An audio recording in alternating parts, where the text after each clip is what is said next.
السلام عليكم، مرحبا بكم مع حلقة جديدة وصفة جديدة من وصفات مطبخ الهواة مع سميرة.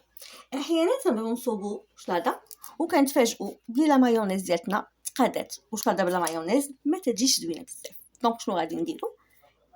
الحل معنا. الحل غتقدموا لكم مطبخ الهواة مع سميرة. الحل هو غنعطيكم وصفة باش تصوبي مايونيز ديال الدار بنفس البنه وبنفس الجودة ديال المايونيز ديال برا. مكونات بسيطة واقتصادية وبشكل سريع وبطريقة طبيعية بدون مواد حافظة. كيمكن لك تصوبي لا مايونيز ديالك في أقل من 2 دقائق. حلي الثلاجة، خذي مكونات اللي كتكون في أي دار: بيضة وحدة، رشة ديال الملح، حامض أو الخل، وكاس كبير ديال الزيت.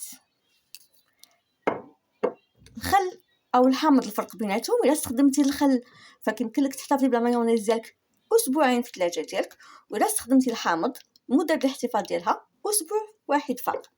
طريقه التحضير: كتاخدي الخلاط الكهربائي ديالك،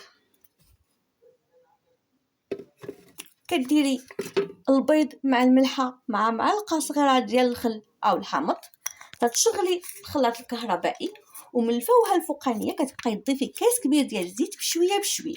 كتضيفي الزيت ديالك بشويه بشويه حتى كيتكمل الاضافه ديال الزيت، وكتحصلي على خليط متجانس اللي غنوريه لك دابا. ملي كطحني مزيان المكونات ديالك كتحصلي على لا مايونيز ديالك ديال الدار بهذا الشكل هذا. مذاق روعه، جوده رائعه واقتصاديه بطبيعه الحال.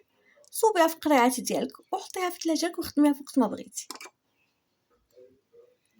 دونك من الان فصاعدا صوبي شلاضه بطريقه اقتصاديه واعتماد على مكونات ديالك في الدار وبصنيعه يديك، بصحه وراحه، شهيه طيبه ليك والاسره ديالك. ديروا لايك للقناه ديالنا، ديروا لايك الحلقه ديال اليوم وشاركوها عبر وسائل التواصل الاجتماعي مع معارف ديالكم والاصدقاء ديالكم. واللي باقي ما يشتركش في القناه ديالنا، هذه هي الفرصه باش يشترك باش يتوصل بكل ما هو جديد. شكرا لكم، شكرا على الدعم ديالكم. صحه وراحه، شهيه طيبه، الى اللقاء مع حلقه جديده ووصفه جديده ان شاء الله. السلام عليكم ورحمه الله وبركاته.